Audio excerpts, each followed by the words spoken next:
जय हिंद साथियों। मेरा नाम है देवेशपाल। स्वागत है आपका स्टूडियो देवेश में। आज है 24 जनवरी 2023। 24 जनवरी 2023 से जुड़े सभी इंपॉर्टेंट करंट अफेयर देखेंगे।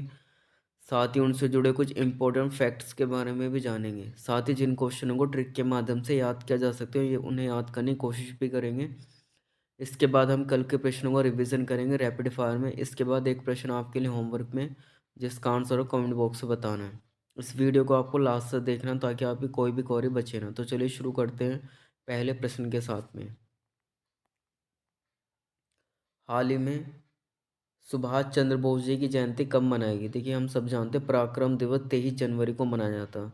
तो इसका आंसर होगा option number A, that is 23 जनवरी को सुभाष चंद्र बोस जी की जयंती मनाई जाती है।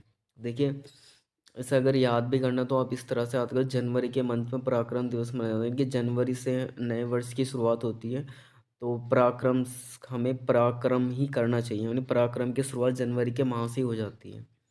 अब 23 जनवरी को मनाया जाता है पराक्रम दिवस। और देखिए, इनका जन्म हम सब जानते हैं 23 जनवरी 1897 को उड़ीसा के कटक में हुआ था।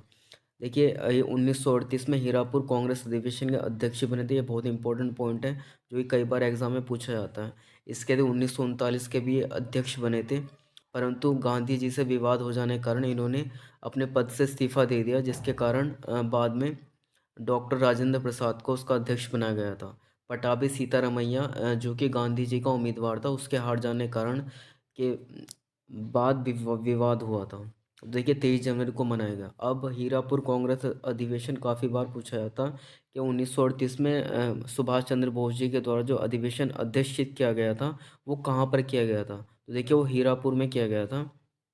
हीरापुर को हम इस तरह से आ सकते हैं, सुभाष चंद्र बोस जी हमारे लिए एक हीरा थे। तो ऑप्शन नंबर ए इसका राइट आंसर है। उनका जन्म 23 जनवरी 1857 को उड़ीसा के कटक में हुआ था। वो उनका जन्मदिन 2022 से पराक्रम दिवस, शौर्य दिवस के रूप में मनाया जा रहा है। 1923 में अखिल भारतीय युवा कांग्रेस के अध्यक्ष चुने गए। 1938 में हीरापुर कांग्रेस अधिवेशन का अध्यक्ष चुने गए। नेक्स्ट क्वेश्चन देखते हैं। हाल ही में कौन नागरिक विमानन महानिदेशक के अगले प्रमुख नियुक्त किए गए?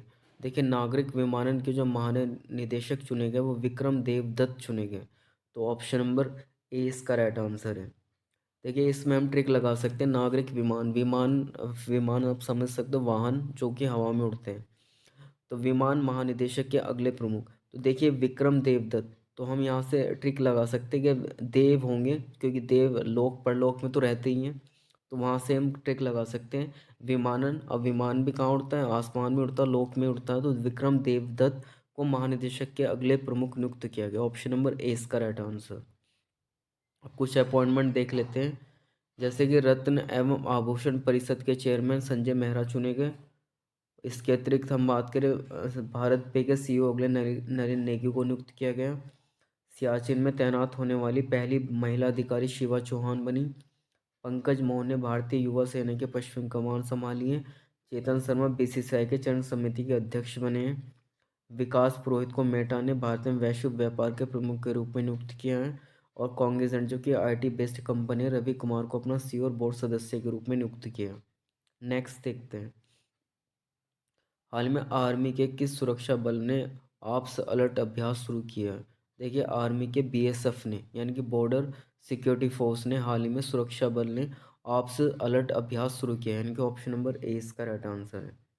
देखिए, सीमा सुरक्षा बल ने गणतंत्र दिवस के पहले सुरक्षा की कड़ी करने के लिए सरक्रिक से लेकर गुजरात के कच्छ के रण और राजस्थान के बड़ामठ जिले तक भारत पाक अंतर्राष्ट्रीय सीमा पर एक सप्ताह का अभ्यास अप अलर्ट शुरू किया है, जो भारत 26 जनवरी 2023 को अपना 74वां गणतंत्र दिवस मनाएगा। देखिए, इसकी स्थापना कब की गई थी? बीएसएफ के 1965 में की गई थी। भारत पाक 1965 का काफ़ी याद है हमें। हेडक्वार्टर इसका न्यू दिल्ली में। उसका डायरेक्टर जनरल संजय सुजोय लाल है, जो कि एक आईपीएस ऑफिसर है। नेक्स्ट देखते हैं।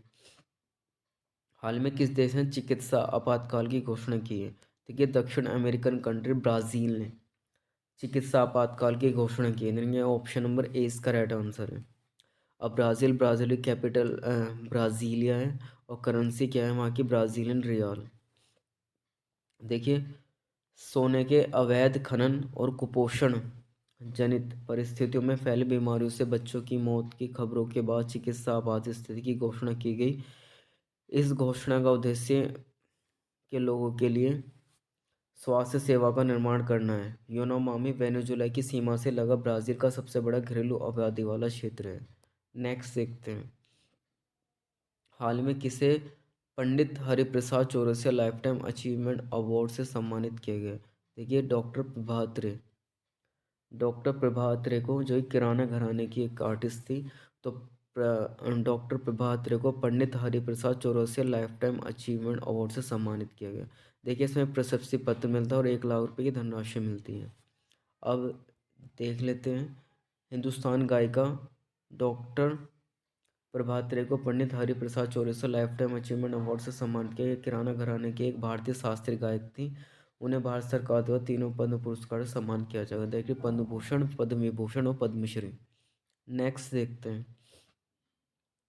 हाल में चराइदेव मोइदम्स को विश्व विरासत स्थल के दर्जे के नामांकित किया गया। भारत के कहाँ पर स्थित है? देखिए भारत में असम, उत्तर पूर्वी यानी कि नॉर्थ ईस्ट स्टेट असम राज्य में स्थित है। तो इसका आंसर होगा ऑप्शन नंबर ए। असम की कैपिटल दिसपुर है और हेमंत विश्व शर्मा वहाँ के सीएम है, और वहाँ के जो राज्यपाल हैं उनका नाम आपको कमेंट बॉक्स से बताना है। देखिए ये हैं जिन्हें विश्व विरासत स्थल में शामिल किया। इसे असम के पैरामिड का भी दर्जा प्राप्त है। ये कब्रिस्तान के रूप में कहे जाते हैं असम के पैरामिड। देखिए देखने में काफ़ी सुंदर लग रहे हैं। नेक्स्ट देखते हैं, यूनेस्को एक संयुक्त राष्ट्र शैक्षिक वैज्ञानिक और सांस्कृतिक संगठन है जिसकी स्थापना 1945 में की गई थी। इसका हेडक्वार्टर पेरिस में। इसके कुल 193 सदस्य देश है। That is UNESCO, United Nation Education Scientific Culture Organisation, जो कि एक संयुक्त राष्ट्र शैक्षिक वैज्ञानिक और सांस्कृतिक संगठन है जिसकी स्थापना 1945 में की गई और उसका हेडक्वार्टर पेरिस में। इसमें कुल 193 सदस्य देश हैं। नेक्स्ट देखते हैं, हाल ही में भारतीय नौसेना ने कहाँ पर एम्फेक्स मेगा अभ्यास आयोजित किया है? देखिए हाल ही में भारतीय नौसेना ने एम्फेक्स मेगा अभ्यास जो आयोजित किया है वो हाल ही में आंध्र प्रदेश में किया है, आंध्र प्रदेश के काकीनाडा में। तो ऑप्शन नंबर ए इसका राइट आंसर है। देखिए भारतीय नौसेना ने आंध्र प्रदेश के काकीनाडा के बाद सेना और भारतीय वायुसेना के साथ 6 दिवसीय मेगा सेना अभ्यास किया है। यह युद्ध राष्ट्रीय आपदा और तटीय सुरक्षा परिवर्तन के दौरान भारतीय नौसेना और सेना की तैयारियों की समीक्षा करने के लिए इस अभ्यास का आयोजन किया गया। नेक्स्ट देखते हैं, देख कुछ इंपॉर्टेंट एक्सरसाइज देख लेते हैं, जैसे कि Malabar exercise Bharat, America, Japan और ऑस्ट्रेलिया की नौसेना के बीच में की जाती है। इसके तहत इंदिरा रूस और भारत नौसेना के बीच है। वरुण भारत और फ्रांस, मिलान 16 देशों की भागीदारी के साथ एक दिन वार्षिक बहुपक्षीय आयोजन है। नेक्स्ट देखते हैं, देखिए हाल में किस राज्य का आस्का थाना दिवस नंबर 1 थाना बना है? देखिए आस्का थाना देश का ये पहला दुनिया का सॉरी भारत का पहला नंबर 1, पहला नहीं मतलब इस पहला नंबर 1 थाना चुना गया। ये ऑप्शन नंबर ए इसका सही आंसर उड़ीसा का है। देखिए उड़ीसा के गंजम जिले का आस्का पुलिस थाने को नंबर 1 पुलिस थाना का पुरस्कार दिया गया। वहीं गंजम में ही गंगापुर पुलिस स्टेशन में दूसरे सर्वश्रेष्ठ थाने का पुरस्कार सम्मानित किया गया। यह पुरस्कार नई दिल्ली में 20 जनवरी 2023 को आयोजित डीजीएसपी आईजीएसपी सम्मेलन के दौरान किया गया। तो ऑप्शन नंबर ए इसका राइट आंसर। आस्का थाना उड़ीसा राज्य में स्थित है। उड़ीसा की कैपिटल भुवनेश्वर है। वहाँ के चीफ मिनिस्टर नवीन पटनायक है और गणेशी लाल वहाँ के राज्यपाल हैं।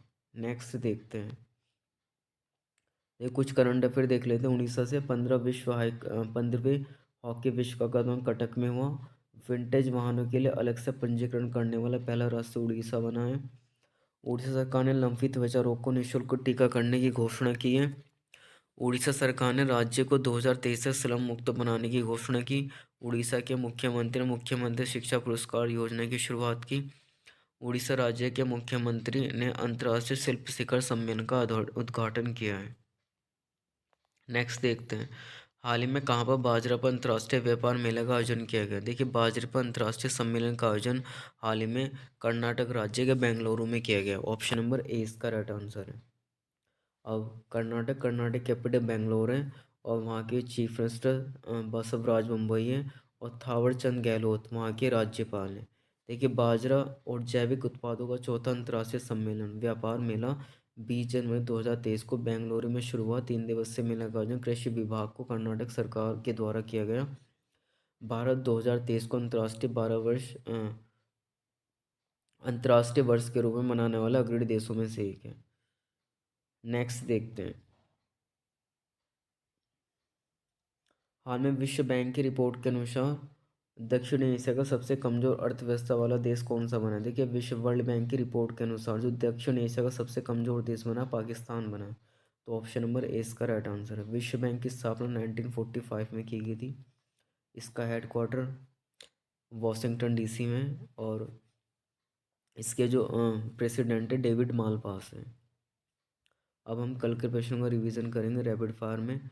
हाल ही में कहाँ पर देश में सबसे गहराई पर स्थित मेट्रो स्टेशन बना है? देखिए, भारत के पुणे में स्थित देश का सबसे गहराई पर स्थित मेट्रो स्टेशन बना है। नेक्स्ट देखते हैं।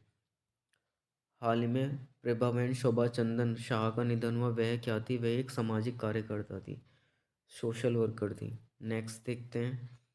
हाल ही में सभी आदिवासियों को बुनियादी दस्तावेज प्रदान करने वाला देश का पहला जिला कौन सा बना? देखिए, आदिवासियों को बुनियादी दस्तावेज प्रदान करने वाला देश का पहला जिला बना है वायनाड, केरल का वायनाड।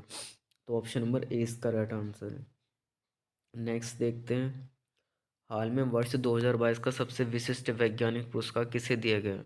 देखिए, 2022 का सबसे विशिष्ट वैज्ञानिक पुरस्कार जो हाल ही में देखिए वो आर.वी. प्रसाद को दिया गया, यानी कि ऑप्शन नंबर सी इसका राइट आंसर है। नेक्स्ट देखते हैं।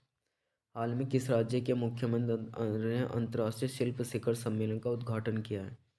देखिए, हाल ही में उड़ीसा के मुख्यमंत्री ने नवीन पटनायक ने अंतर्राष्ट्रीय शिल्प शिखर सम्मेलन का उद्घाटन किया है। ऑप्शन नंबर बी इसका राइट आंसर है। नेक्स्ट देखते हैं। हाल में किस बैंक ने रूसी संयुक्त उद्यम में एसबीआई को संपूर्ण 40% शेयर आधारित स्थानांतरित किया? देखिए, हाल में कैनरा बैंक ने रूसी संयुक्त उद्यमी में एसबीआई को संपूर्ण 40% शेयर आधारित स्थानांतरित किए हैं। ऑप्शन नंबर ए इसका राइट आंसर है। कैनरा बैंक जिसका हेडक्वार्टर बेंगलुरु में है। नेक्स्ट देखते हैं। हाल ही में दुनिया की सबसे मूल्यवान ब्रांड कौन सा बना है? देखिए, दुनिया का सबसे मूल्यवान ब्रांड हाल ही में अमेजन बना है। नेक्स्ट देखते हैं। हाल में किसने हॉकी विश्व कप के इतिहास की सबसे बड़ी जीत दर्ज की है? देखिए, नीदरलैंड ने चिली को हराकर 14-0 से इतिहास की सबसे बड़ी जीत दर्ज की है। नेक्स्ट देखते हैं। हाल ही में किस आईआईटी ने स्वदेशी आत्मनिर्भर मोबाइल ऑपरेटिंग सिस्टम भरोस विकसित किया? देखिए, हाल ही में आईआईटी मद्रास ने स्वदेशी आत्मनिर्भर मोबाइल ऑपरेटिंग सिस्टम भरोस विकसित किया है, यानी कि ऑप्शन नंबर 20 का राइट आंसर है। हम सब जानते हैं मद्रास आईआईटी सबसे ज़्यादा एक्टिव रहती है सभी आईआईटी में। नेक्स्ट देखते हैं। हाल ही में किसे राष्ट्रीय स्वास्थ्य प्राधिकरण के निदेशक के रूप में नियुक्त किया गया है? देखिए, हाल ही में जो राष्ट्रीय स्वास्थ्य प्राधिकरण के निदेशक के रूप में नियुक्त किया गया है वो प्रवीण शर्मा को नियुक्त किया गया है। नेक्स्ट देखते हैं। हाल में किस अंतरिक्ष एजेंसी के टेलीस्कोप ने अपने पहले पृथ्वी के आकार के एक्सोप्लैनेट की खोज की है? देखिए, हाल में नासा ने, जो कि अमेरिकन स्पेस एजेंसी है, नासा ने